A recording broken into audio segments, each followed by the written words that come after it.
So you have a business that is looking to set off and reach for the stars. You have a goal or have targets, but you do not know where to start or where to go. You want to transform your business, have a structure, or even have assistants. Then guys, look no further than Olive and Palm. Olive and Palm are a business consultancy firm that specialize in transforming your company into becoming the best it can be. With expertise in digital and agile transformations, they will bring cutting-edge strategies, innovative solutions, and first-person approach to make sure your vision comes to life or get to the next step. Olive and Palm have worked with names such as EasyJet, British Airways, Boots, American Express, Specsavers, Sports Direct, John Lewis, and so much more. So why pick Olive and Palm? Because not only do they have years of expertise and big names behind them, but they are passionate and they do care. They are determined to help you reach your goals.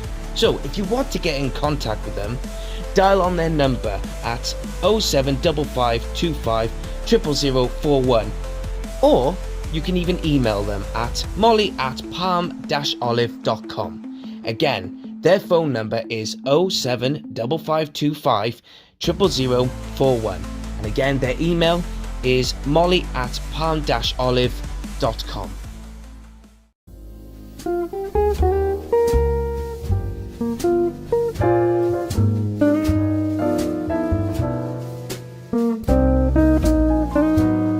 Hey guys, how's it going? Reece Deans here of Creative Space Podcast, and today's guest on the show is the film composer Timothy Williams.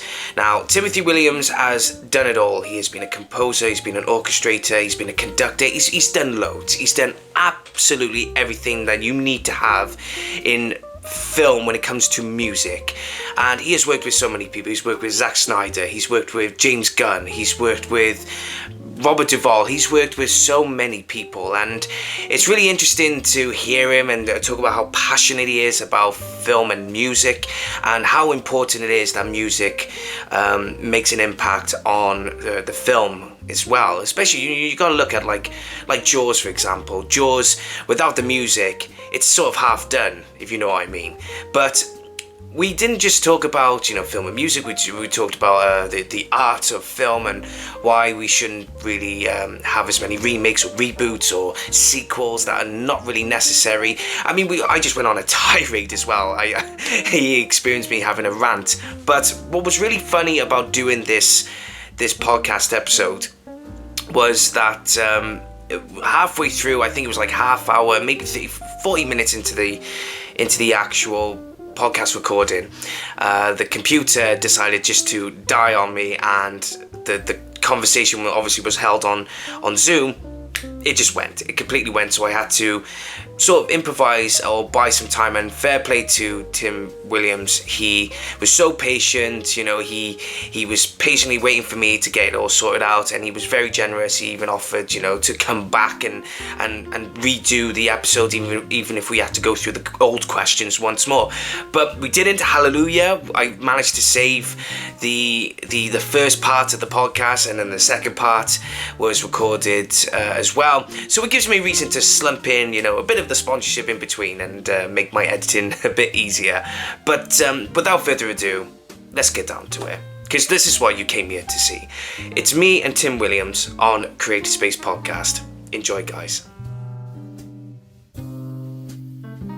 Off to a slow start, but there we are. So whereabouts are you? Are you based at the moment? Hollywood. What's that? Yeah, right in Hollywood. Right in Hollywood, was it? Yeah. And so within Hollywood, you've had the Los Angeles wildfires, which must have been really terrifying. Yeah, we have the fires. I've never seen. I mean, we get fires every year, but nothing like this. This was sort of a combination of a hurricane and these fires, and I think something like 56 square miles was burned between the Palisades and Malibu, and then on the other east side was Altadena was burned, and yeah, it's been It's been bad. I mean, we had a fire near us, which was the Sunset Fire at Runyon Canyon. We could see that, and we sort of wet down our roof on our house on the off chance because it was just blowing ash and it was blowing embers everywhere, Mm. and it was really like being in a blast furnace. It was, pretty intense. We thankfully we were the worst we got was just really bad air quality. Hence, all our rooms now have air filters going all the time just to try and get rid of it. But it's we've had a huge downpour of rain now, and the air is pretty clear Mm. again. So, but it's yeah, it's devastating. I think it's probably the worst catastrophe that LA has had. So It is crazy because I can only see I can only imagine it was like, especially in the UK alone.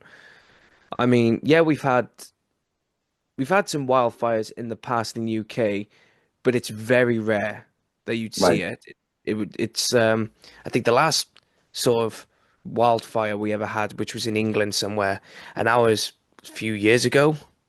And then the last one before that, that was even more. There was like a lot of bridge gaps in between of wildfires and everything, because obviously with the UK, it's so further up north, we get a lot of more cold weather and yeah, like, and you know, which helps, I think. Yeah, yeah, and like there, Australia or even Los Angeles, some parts of America where it's just hot on end. It's like, we can always over here in Wales and everything, we can always moan about, oh, it's too wet or it's too this, it's too that.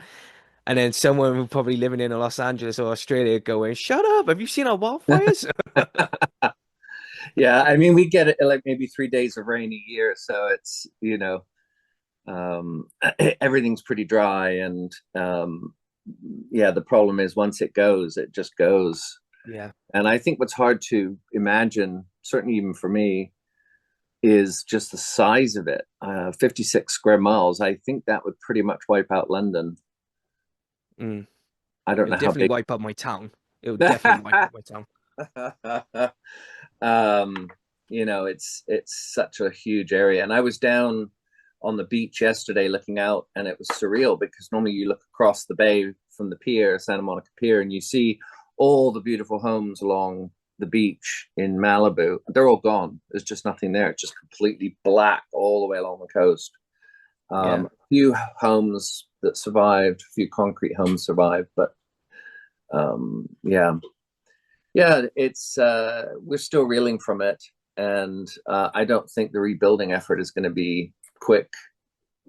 So Yeah, it's going to be a lot of money, but hopefully everyone can try at least get back to normality as soon as possible, and hopefully everyone can rebuild. And that's the beautiful thing about, I think, the human nature. Is like you just you carry on, you rebuild, and you can try and do better, and hopefully just get back on your feet and keep going, keep fighting the yeah, good fight.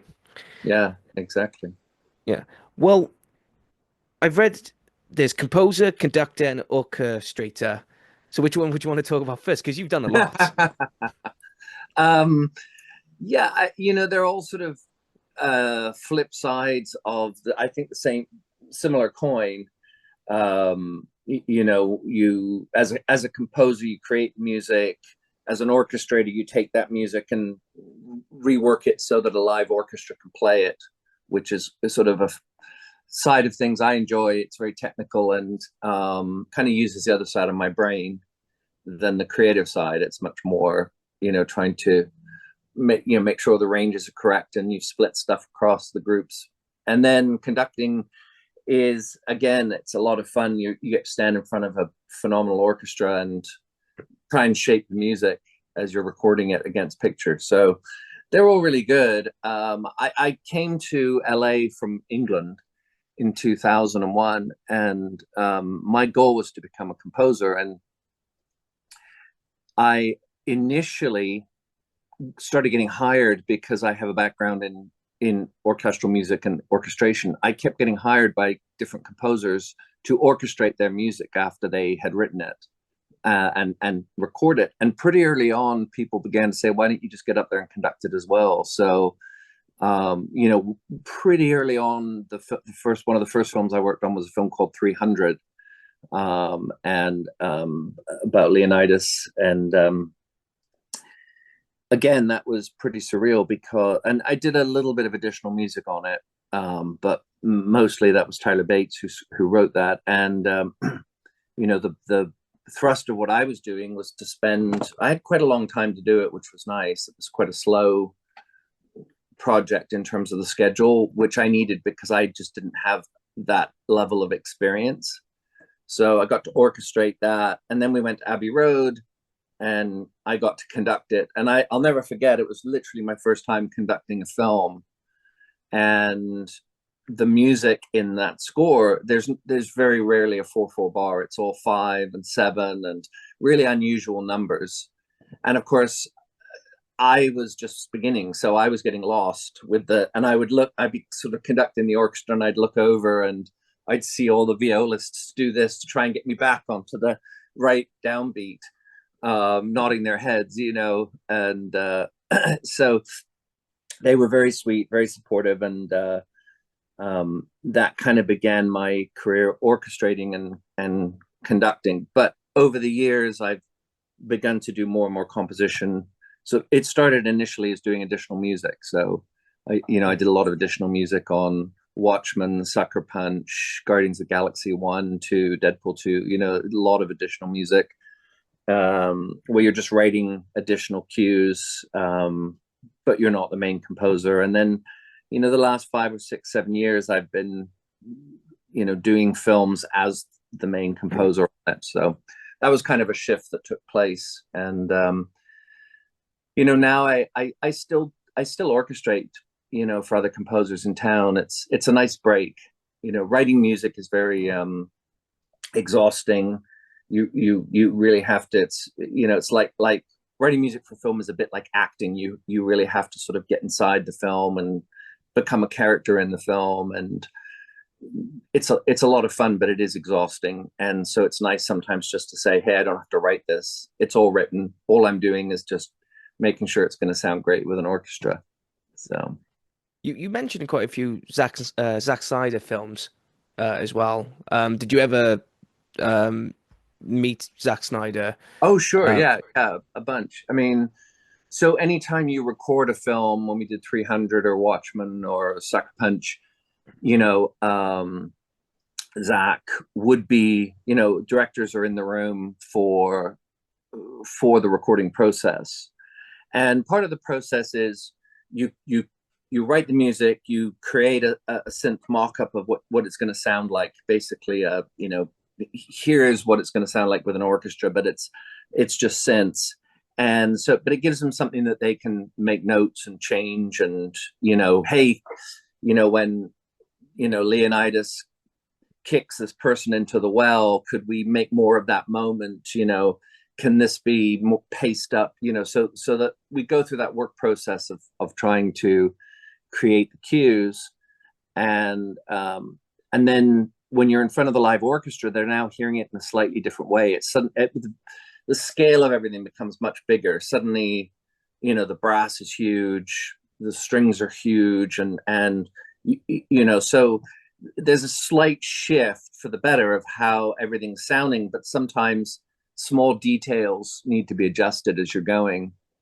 When I did, for example, Pearl, when I worked on Pearl, Ty West was in the room, and he'd already approved the score. We got into recording it, and as we're recording it, there was one scene near the beginning of the movie where the alligator is sort of swimming towards the dog, and it's early on in the film. And I had done this sort of slightly John Williams-esque kind of low woodwinds, kind of going boom, and he turned to me, and of course, this was all stuff he'd heard before, but he said, feels just a little early in the film to be tipping our hand that it's a horror film. He said, can we make it a bit more neutral? So again, there are changes like that you would make, or a director would make, once you hear the film. So I quickly sort of dictated some stuff to the orchestra, and we recorded it, and that's what's in the film. So it's a much less ominous moment. So we had similar things. The very final cue for 300, Um, Zach hadn't heard it. That was one that I worked on with Tyler, and we wrote it the morning we had to fly over to England, and so he never heard it.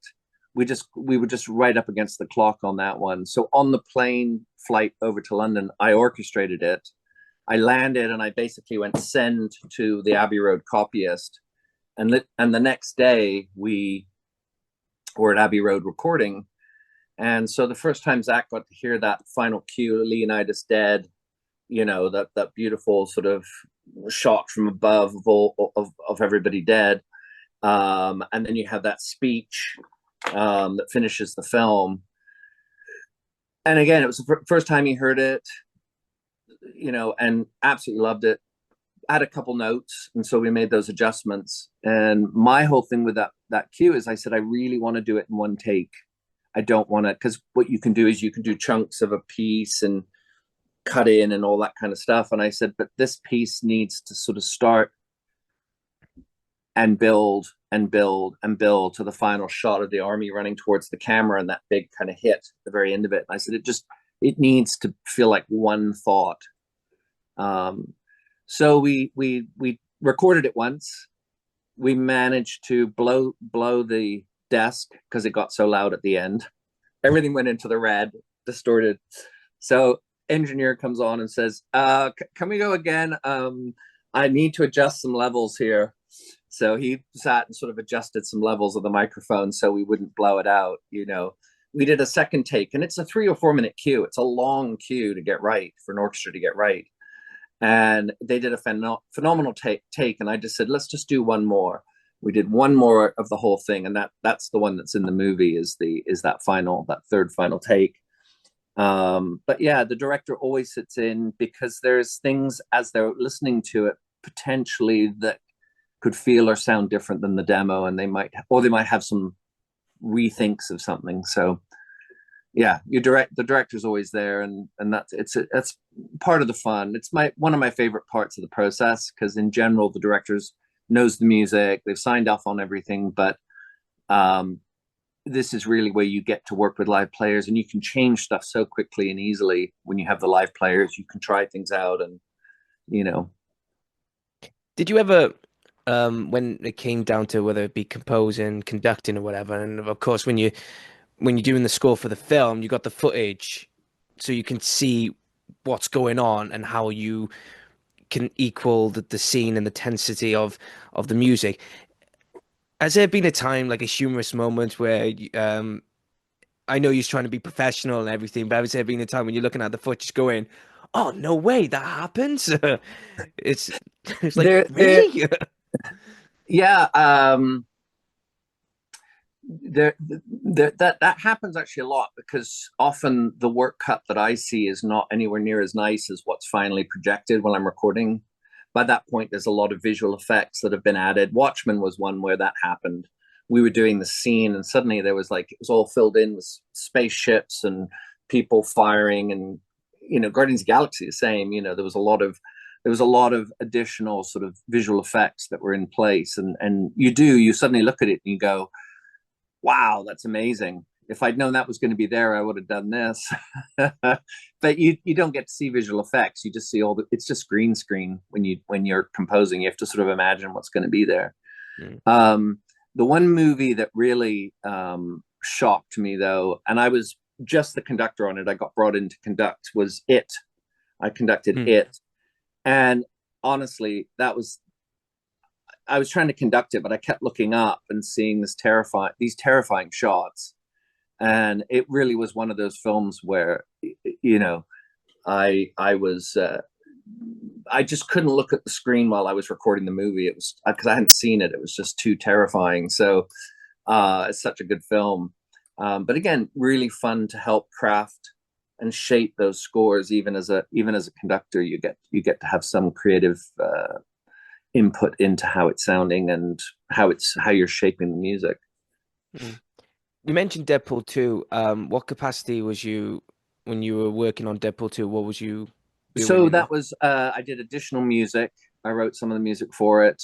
I orchestrated the entire film and I conducted it. And again, that was a really fun film to work on. One of the funnest moments of that was when you do choral stuff, what I'll do is I'll just throw in sort of fake lyrics that don't necessarily sound like anything. Like it all started with 300, where we sort of created this Chenove, this kind of like guttural language. And we didn't want to, we didn't want to use Latin because that always feels very dated. And so I always just kind of create this weird language and just write down these odd things. And we had this one track where I'd done that and we recorded that. And Tyler and David Leitch were in the booth.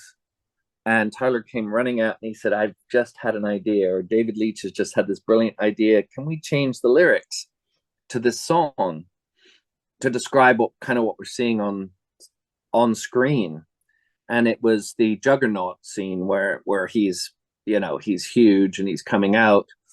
And you might need to bleep me for this, but we changed the lyrics to "Holy shitballs." And so we had this whole choir singing, "Holy shitballs, oh holy shitballs, oh holy." And it was just one of the funniest moments to see this very kind of staid choir sitting there, just, "Do you want a nice forte on that holy shitball?" And it took us so long to get it because the choir kept cracking up singing these lyrics. But if you go and see Deadpool 2, in the end credits, that's what the end credits is, this sort of a cappella version of that. But again, in the movie, you don't really notice it because it's under all this heavy sound effects of stuff exploding and all that kind of stuff. But it really was a fun moment to just kind of be able to sit there with the choir and change the lyrics to something really, really funny. I won't go into the rest of the lyrics because they get worse from there, but suffice it to say, it was pretty R-rated. Was Ryan Reynolds ever present when you did the music? No, he wasn't. We don't get a ton of actors from the films coming in during the scoring process unless they're part of the directorial or production team. We did have Keanu Reeves did come to when we did Day the Earth Stood Still. Keanu Reeves turned up and came out and said hi to the orchestra, which was really cool, to meet him. He's such a nice guy. But in general, it's the recording process is usually just the director, and it's also kept pretty locked down just for security reasons. That they don't want stuff leaking out, and everybody has to sign these things saying they're not going to post social media on it, that kind of stuff, until after the movies come out. Going on to, there was two films that I want to mention because of course, two of them are directed by David Yaveski. I hope I said it right because I was like, Yaveski, yeah, Yaveski. Dave Yarvo is kind of his short nickname, so you don't have to wrestle with the long name. Yeah, what was his nickname again? Dave Yarvo. Dave Yarvo. Yeah. Brightburn and Locked. Yes. And of course, Locked is going to be released this year, in March, and bit of a Welsh connection here. Of course, Anthony Hopkins is playing the villain. When it comes to working with frequent directors, you know how like John Williams always frequently work with Steven Spielberg, and I seen your name popped up, a couple of times when you're working with Dave Yarvo, working on Brightburn and Locked. What was it like to work with him on those two specific films, which are, of course, horror movies, and what was the dynamic in terms of the relationship when, as a director and a composer to the films? Yeah, Dave's an interesting guy. I think he's actually quite an underrated director considering what he does.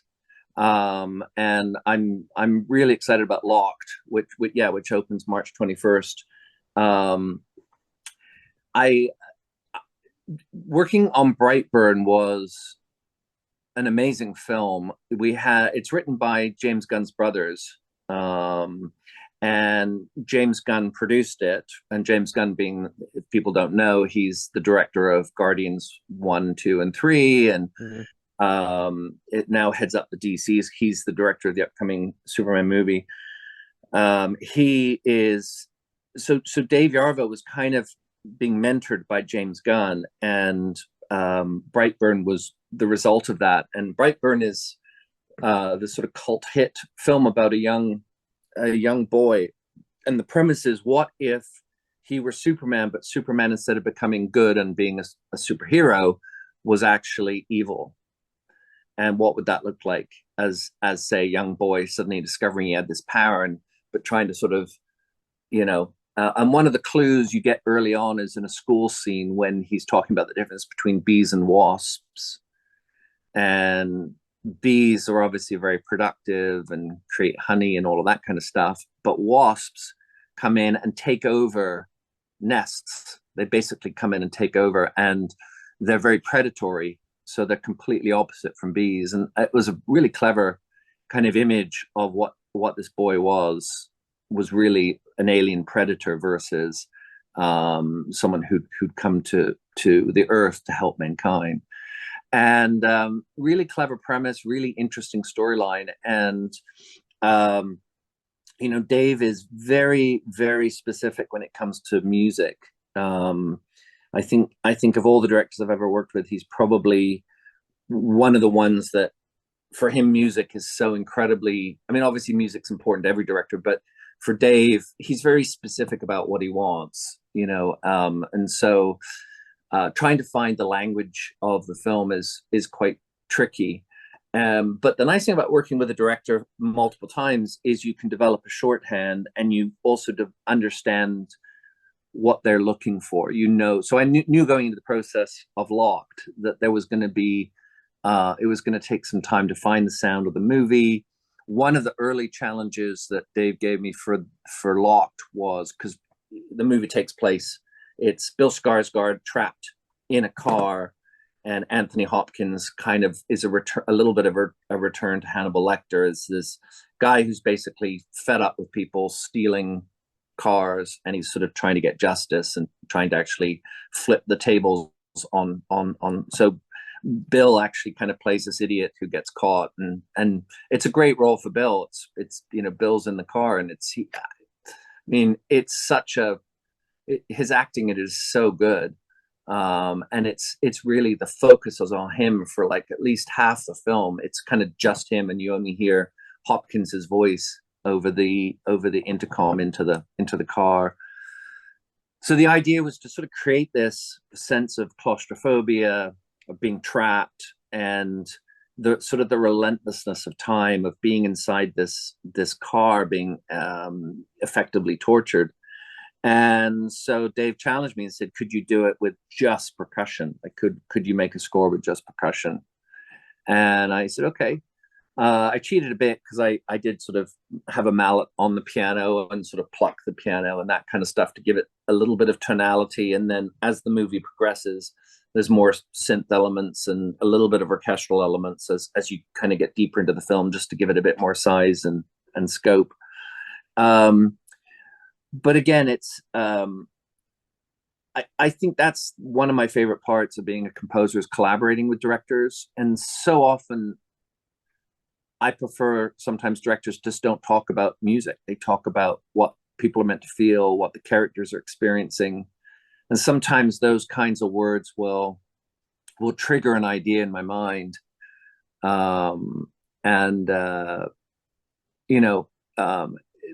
That process is, I think, is one of the most rewarding, because you really get to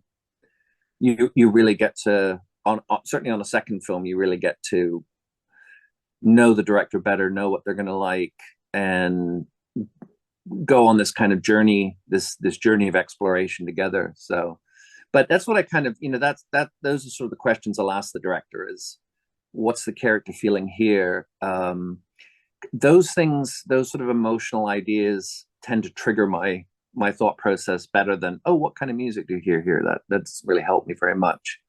And Dave is very keen on, one of the early things he said about this film was he said there is a version of this film that would be a letterbox version of this film, something that would just go straight to DVD. And he said that's not what I want to make. I want to make something that feels more interesting and is way more artistic. And he said the score just needs to inhabit that space of being something that maybe people haven't heard before. And so that's always fun for me when you get to just kind of come at a score and try to create a new language, musical language for the score, and something that creates that sense of tension and just oppression of the car and time ticking by. So you have like lots of this kind of ticks and that going through the score, whether it's clicks or whatever. It's just something that helps that feeling of kind of that relentless grind of poor Bill in the car, trying to get out. Yeah, well, it's interesting because when you mention Bill Skarsgård, I I seem to it's like this modern Lon Chaney. He's been in a lot Yes, of he's been in a you're right. lot of horror films. He's this modern Lon Chaney where he's in Nosferatu, he's in Locked, he's played It, Pennywise. Yes, yeah. I just find it to be he's that modern Lon Chaney of he's the actor that everyone's going to go to be in a horror film. Yeah, and what especially drew me to this film was that Bill does not play the villain in this film. Mm, He's the victim. So it's a complete 180 flip from what he normally does. And what I thought was interesting is it gives him the range to really explore his humanity, really explore what does it mean. The film is not about someone trapped in a car. The film is what does it mean to be human? What does it mean to, what is the social contract we have with neighbors? What is the social contract we have with, like what's the expected behavior?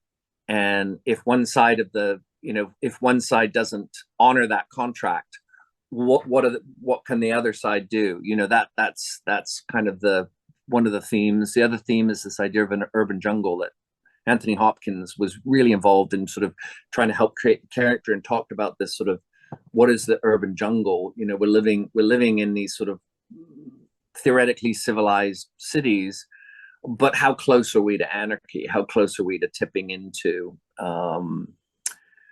complete chaos? And I think that's really the film really boils down to what do we care about most in life, and that's where I think the film has this wonderful undertone of Bill's character changes. He goes from this opportunist, and we see this arc of as he goes through this process of what becomes really important to him. What does he care about?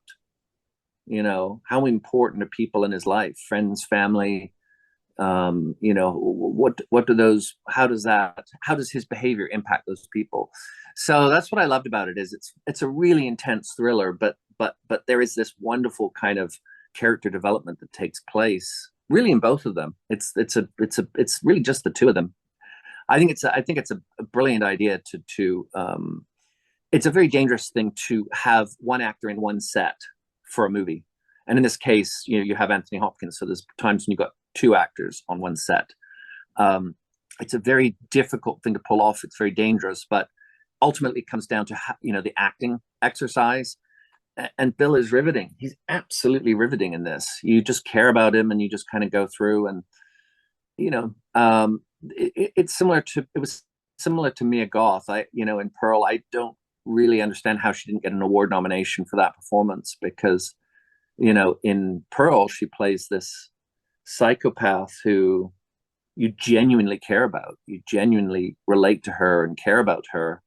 And when you see these actors kind of bring that level of a performance, even though it's a quote unquote horror film, these people are really operating at a very high level of ability, and they're just mesmerizing to watch.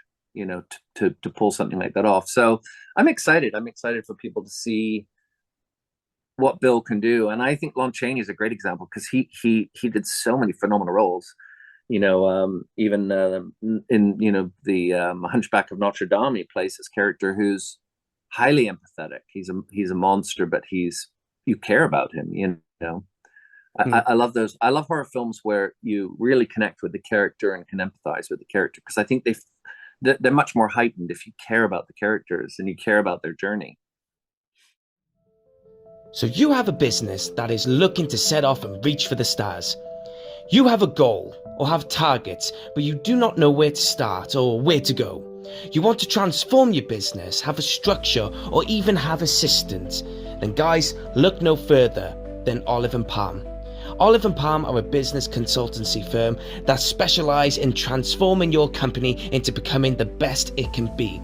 With expertise in digital and agile transformations, they will bring cutting-edge strategies, innovative solutions, and first-person approach to make sure your vision comes to life or get to the next step. Olive and Palm have worked with names such as EasyJet, British Airways, Boots, American Express, Specsavers, Sports Direct, John Lewis, and so much more. So why pick Olive and Palm? Because not only do they have years of expertise and big names behind them, but they are passionate and they do care. They are determined to help you reach your goals. So if you want to get in contact with them, dial on their number at 075525 00041. Or you can even email them at molly@palm-olive.com. Again, their phone number is 075525 00041. And again, their email is molly@palm-olive.com. So we were talking about Bill Skarsgård. There was the Lon Chaney, and I hope now that when I recover this, the other file will be recovered so I can use it, because it was such a great conversation we were chatting about. But going off film for a moment, you wrote a musical called Napoleon. Yes. Yeah, I wanted to know what was the premise behind it, and why, who said what to who, and where did the idea come from? Yeah. So my original background was in musical theater, and I'd always loved JC Superstar, Evita, and a lot of these kind of earlier concept album shows. And one of the stories that really interested me, and I have a writing partner named Andrew, was the idea of taking the life of Napoleon and turning it into sort of what I would call it like a rock opera. But the idea is the rise and the fall of his life, and the idea that he sort of essentially started out trying to follow the ideals of the revolution, which was basically meritocracy. The idea of that you were not born into your position, but you could earn a position through your work and through merit and ability. And he was one of the first people in Europe to sort of really embrace that, coming out of what was effectively a monarchy, where people were just lord of this and and duke of that just by birth with no effort.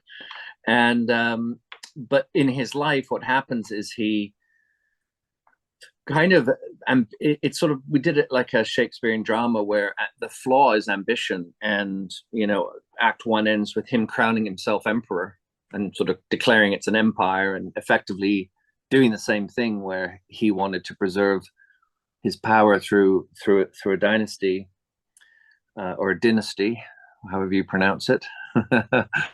And have a child and carry on the legacy. And obviously, after that point of the coronation, his entire life goes wrong.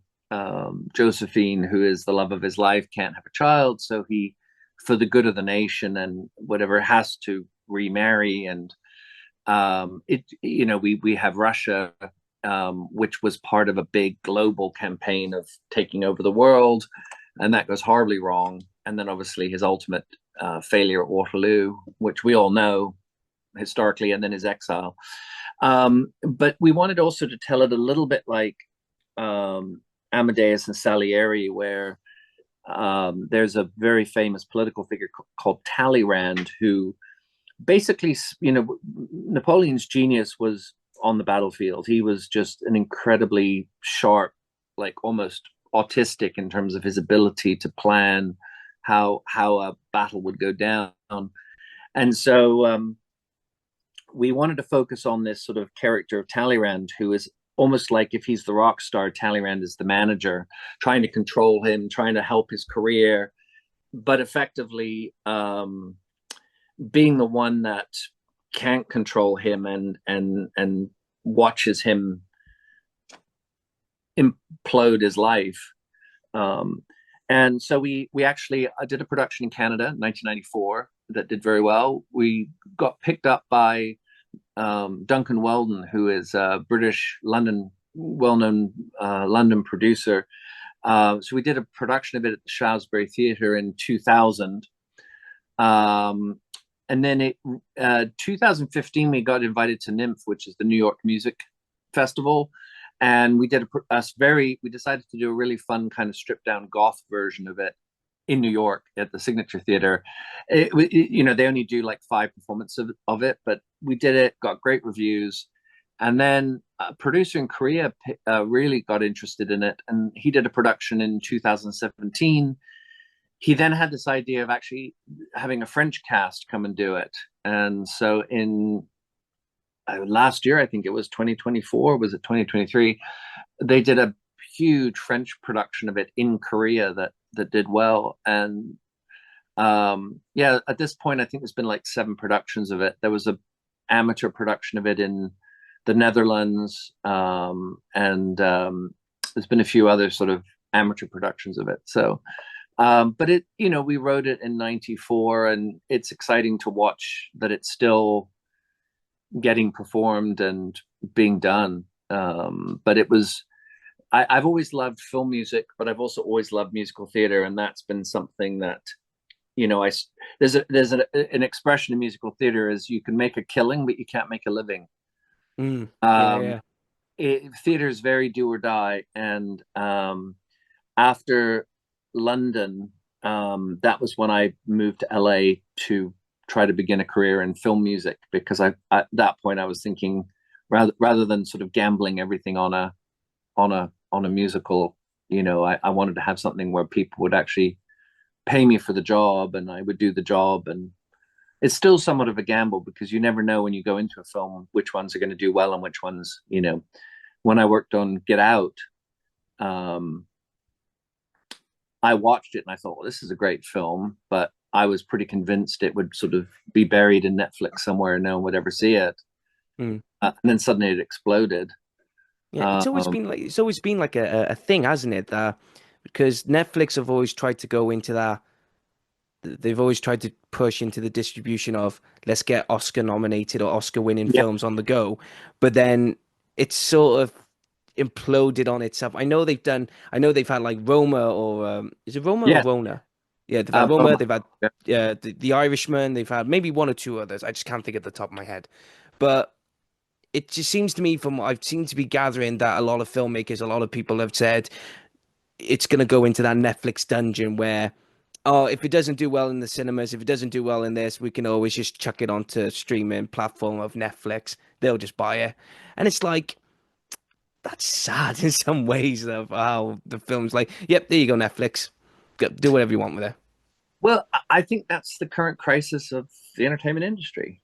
Mm. Uh, it's what we're struggling with in Hollywood right now. I mean, the entertainment industry is dying, and the reason is that distribution has changed, and the view of what a film has changed.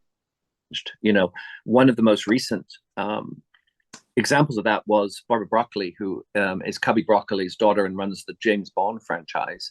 So Amazon has bought MGM and are therefore the distributors of the James Bond movies. And they're in the process of obviously trying to reboot the franchise after, Daniel Craig's run is now ended.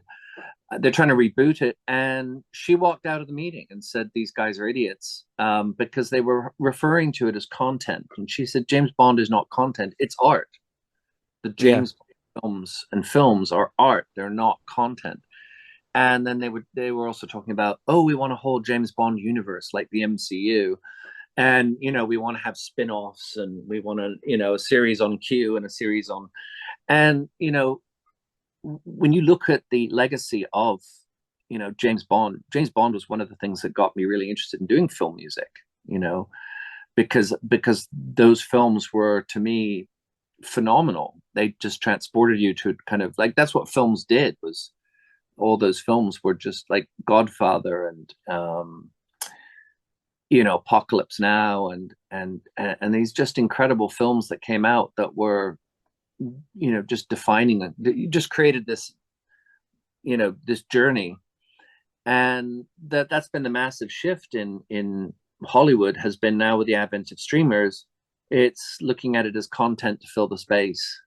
Yeah. And I think that's been one of the kind of the daggers to the heart of the industry, is true craftsmen, people like Martin Scorsese and a number of these other phenomenal directors, really don't necessarily have that same thing where you go to a movie theater to see it because that's what it's designed for. It's designed for that, incredible sound and watching the movie. There's something incredible about watching a movie in a group where you everybody in the movie theater is laughing or screaming or crying, or, it's a shared experience. And I grew up in an era where we would line up around the block to get in to see Raiders of the Lost Ark or get in to see Star Wars, or, these were events, and you'd go in and, really enjoy the process of the film in this group. It was a group event. It was like a rock concert. It was fantastic. And it's such a different experience when you're sort of sitting there, watching a streamer while you're scrolling through TikTok. Yeah. And it's, don't get me wrong, I think I'm one of those last. Yeah, these podcasts go on YouTube and everything. And you're right in saying about how these executives, these many men, I think, who just think, oh, this is the age of TikTok and YouTube, where, oh, this is where we need to go. Why? yeah, What's the reason? yeah, Oh, because that's where the money is. Yeah, but there is a reason why, um, my opinion, probably not yours, but there's a reason why I think the MCU universe now is slowly coming on the decline, because people are like, oh, we got to give them more money, more this, more that. It's like, it's art. The reason why the MCU worked so well leading up to Infinity War or Endgame even, was because it was done at a timing. This is why a portrait is always done with timing, precision, and effort, is because you took the time to build something. If you build it, I'm using a Field of Dreams here. If you build it, they will come. right, And a Field of Dreams is fucking awesome. I love yeah. the Field of Dreams and The Godfather and Jaws. That's the reason why. That's the reason why people like Steven Spielberg and George Lucas are, I think, very rich men, because they've earned their money through Yeah. movie making and through art. Same as And same as Francis Ford Coppola. yeah, and I think, studios, very few studios. I think of like A24 as one of those holdouts where what they create is art. Mm. And there's a Oh, agree. reason why they're now sort of at the Academy every year. In the Oscars, you've got Brutalist this year, which could sweep, but you look at, like just the risk they take. They've gone back to the model of saying, let the director, trust the director, find something interesting, trust the director, and create art, and people will discover it. Yeah. And that's their model. And it's, people are so hungry for that, because it's, you look at movies like Midsummer, you look at movies like Hereditary, you look at these movies, and they're really interesting movies. They're movies that, even the X Pearl Maxine series, again, these are sort of really interesting art films that are being made. And I think there's such a hunger for it, because at a certain point, if entertainment just becomes McDonald's, then what's the point? Yeah. If it's just, I'm going to go and have a Big Mac, and that's my consumption of what a film should be. When you finally get a proper, beautifully cooked meal in front of you, you kind of go, hey, this is what I've been missing out on. So I Yeah. think it's the real struggle. It's, it's become such a, and it's not to say that there wasn't a monetized industry. Of course, it's show business, so business has always been a part of it, but, and it's not to say, I mean, Hollywood is very risk averse. So they don't want to take a chance on something. If something sits there and they can tick the boxes, they feel much more confident about investing in it. But in general, I think those, yes, if you take a risk, it can flop. I've been a part of a bunch of beautiful films that did end up sort of in Netflix prison. No one really sort of sees them. But the films that I've been involved in, certainly in films I've seen do really, really well, are the ones that take the chance and ones that do something different and do something interesting. And again, that's why I'm very excited about Locked, because it is more of an art film. And, that was the approach of it, was to make it an art film versus, a version of the film that's just a straight schlock horror. That's not what Dave is going for. He's going for something really interesting. It's like Shawshank Redemption in some ways, because Shawshank didn't do well at the box office, yet people bought the video, the VHS cassettes at the time, and they saw how artistic Frank Darabont gave what is now considered, along with The Godfather, Pulp Fiction, and a few other movies, one of the greatest movies of all time. And it is rated as the greatest movie of all time on every. I mean, Shawshank. It's always number one on every list I've ever seen from ratings. yeah, my argument's always been, it's like people say, yeah, but this is where the money comes in. And it's like, yeah, but it's like now I've just found out they're making a Goonies 2, and I'm like, why? Yeah. It's like, why? What's the need? What's the purpose? And it's like, oh, people love the Goonies. It's like, yeah, people love the Goonies. It's a classic. And when, yeah, but we want to do more on that. Why? If it ain't broke, don't fix it, for God's sake. I mean, I know these studio executives are not going to look at my oh yeah, you're right, they're not, but I can always vent. No, but I think you're completely correct. I mean, it is what is the purpose of movies and and television. And in a weird way, I think television has sort of now become the medium where the art is, if you look for it. Shows like Severance, shows like Mad Men, shows like Sopranos that sort of kicked it all off, Game of Thrones. I mean, these are shows, and because of the format where you've got, let's say, 10 episodes to tell the story, you can really get into the characters, you can really arc the story. And I think movie format now is actually quite difficult to tell a satisfying story in an hour and a half, 2 hours if you're pushing it. It's tricky to get into that level of detail that you can get into now with a TV series. So it's a very tricky art form. And I just, last couple of years, I sit there and I kind of go, I'm not, the number of good films that are coming out, I can count on one hand, and you go back 20 years and it's like all the films that, there's probably 20, 30 really great films, from that era. I mean, you mentioned The Godfather, and I wanted to go into. Otherwise, we're going to go into this big rabbit hole of yes, I know. art.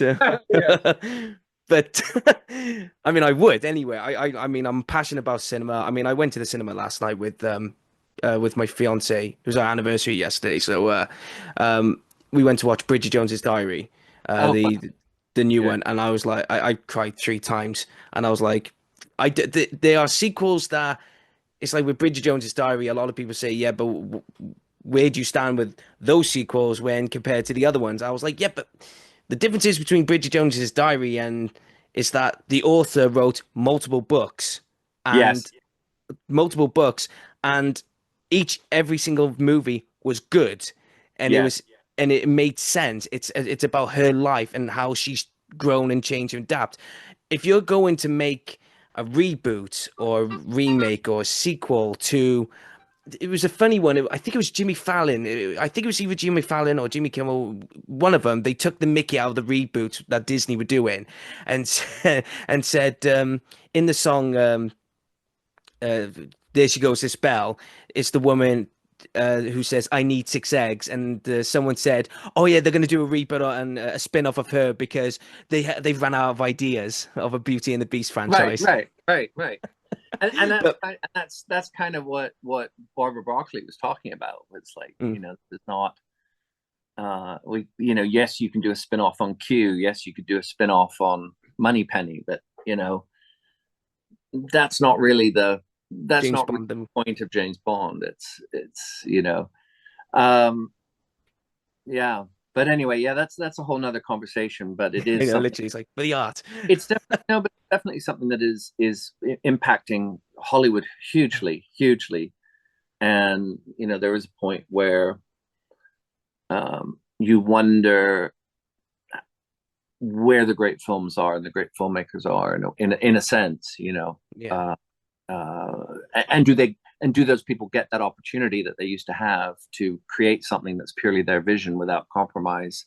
I think that's the hardest part. It's that appreciation of what a director can do by a producer. A producer who says, "Here's the money, I trust you." It just doesn't happen anymore. No. It's all So, suit and tie men who think they know better. They saw a film in a cinema once and gone, yeah, we're gonna do yeah, that. It's like, no, it don't work like that. Come on, go to you're drama school, go to a not film school. box. You're not checking this box. It's like this film doesn't need to check those boxes, but No, just make it make sense. That's all it needs to do. Make it make sense. Oh yeah, God.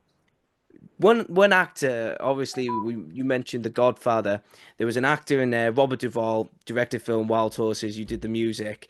How closely did you work with Robert Duvall? Because obviously he directed it, and I think he wrote it. And yeah. Yeah, how he close didn't did you write work it. with him? He directed it and starred in it with Josh Hartnett, and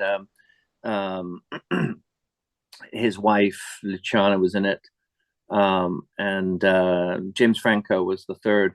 I worked very closely with him. I had to. I don't often sort of have to demo for films, but in that particular case, he asked me to demo a couple scenes because he'd never worked with me before, and really loved what I did. And that was I thought that, again, this is a case that I thought the film was pretty good. It sort of, again, it sort of didn't quite have the impact I was hoping it would have, and disappeared. But I think the film's pretty interesting. But Bobby D, as he likes to call himself, um, was so much fun to work with.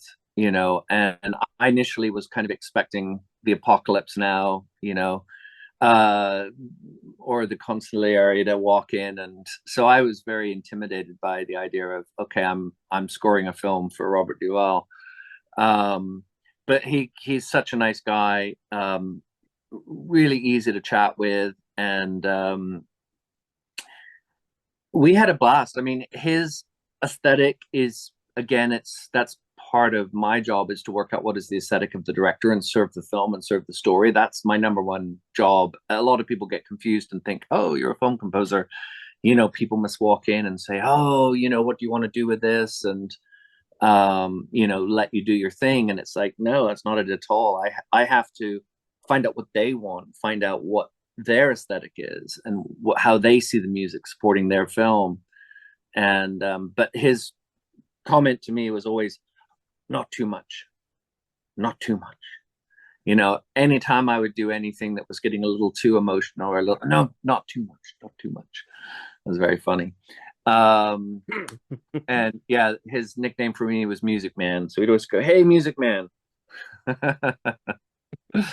But no, I mean, that was just one of those bucket list moments of my life where he literally sat on that couch behind me, and we scored it. And I it's a Western film, so I worked with this guitarist who I adore, very, very well known, George Deering, um, and it was just a really fun experience of a very intimate score, just mostly purely guitar and some um, pedal steel and a few other kind of colors. But we sort of recorded it live against picture often, and so he was very much a part of the process of creating the score. What do you think about this? We record it, because it was mostly acoustic guitar for the score, and a couple of places where it got more kind of intense, I would add other elements. But again, not too much. Not too much, not too much. Not too much. But yeah, lovely, man. And when it was done, I have a letter that he on my wall right here that he wrote to me thanking me for the score. And I noticed that my wife really likes roses, so he sent us gift certificates for Austin, Dave Austin roses. So all when you walk into the front of our house, we have a big rose bed there, and they're all like Robert Duvall roses that he bought that have been there for years. So, Mm. but that was great fun, and we got to do the film festival. We did the South by Southwest together. So again, I mean, anytime you get to walk the red carpet with Robert Duvall is always going to be a bucket list moment. Would you ever go back to doing musicals? Would you ever give it a go again?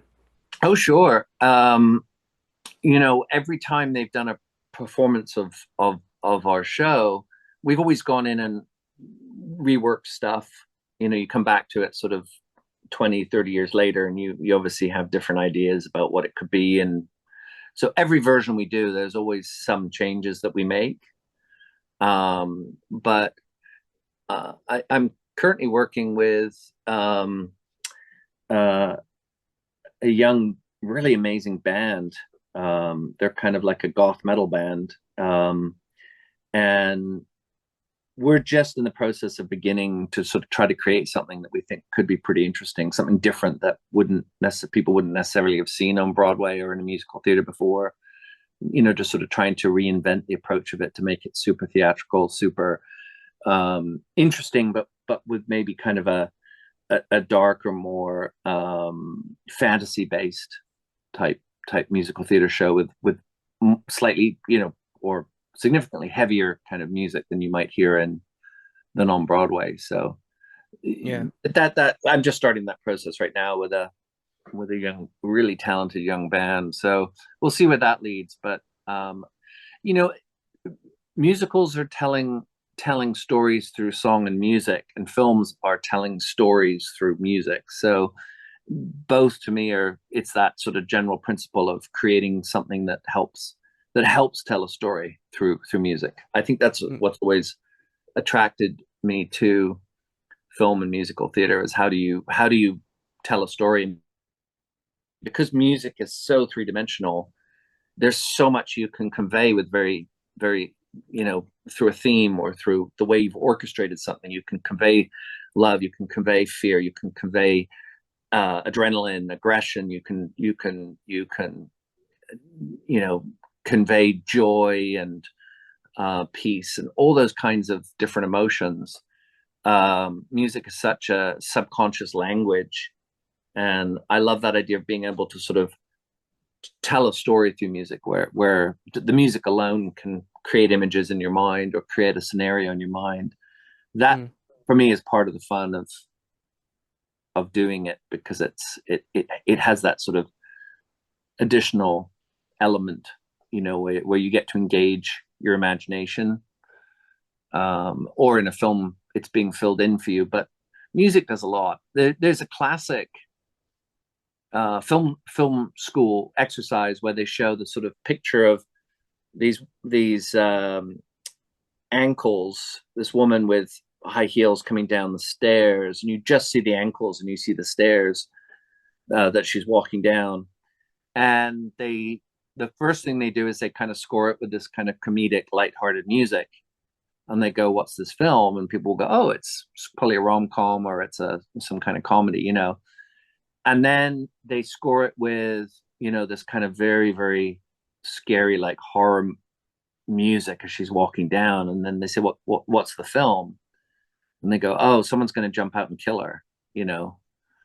Um, and then they do some other music with it, and again, it gives you a completely different idea of what the film could be. And it's exactly the same shot. There's nothing different about what you're seeing. It's that the space is filled in. The music takes you and your mind to that place of filling in the story. When it's the horror music, you imagine the guy with the knife, at the bottom of the staircase. Um, the music sort of gives you all that information. So I think that's what I enjoy about the process. Mm. Last question for you now, Tim, and thank you so much, and thank you for your patience as well. It Oh, of was, course, pleasure. and hopefully the last recording is saved somewhere. So fingers crossed on that one. But you've done so much. You worked with a lot of people. Of course, you got more to go in the future, and I look forward to hearing your music in whatever film or stage or whatever. But for you, I ask you this: how do you look back on your career? Uh, I'm very fortunate. I'm so grateful for just incredible opportunities, really over the last 20, even 30 years. Um, and it's not, for me, it's not just about the projects I work on. It's often about the people I get to work with. So I've developed huge friendships with people over the years, and just got to meet really, really interesting people and have, like you and I are having really interesting discussions about kind of what we care about, our thoughts on the entertainment industry. And that to me is such a cool thing when you get to talk with people and share ideas. So I'm very grateful. It's definitely been way more than I could have ever imagined. That moving to Hollywood would bring. And I think, like with any craft, I still feel like I'm a novice. you know, Even though I've done maybe 140 films at this point, you learn. Every project I do, I learn something new. I try something new, and it feels like a never ending.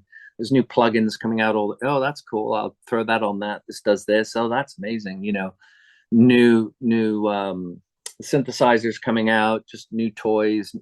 It's always interesting, and so I just feel like I never stop learning. So I think that's the other thing.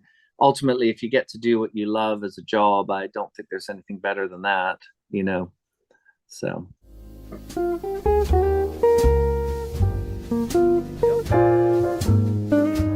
Thank you guys for tuning in to the Creative Space Podcast channel. Make sure you like, share, and subscribe to the channel so you can be notified for more content in the future. Thank you once again.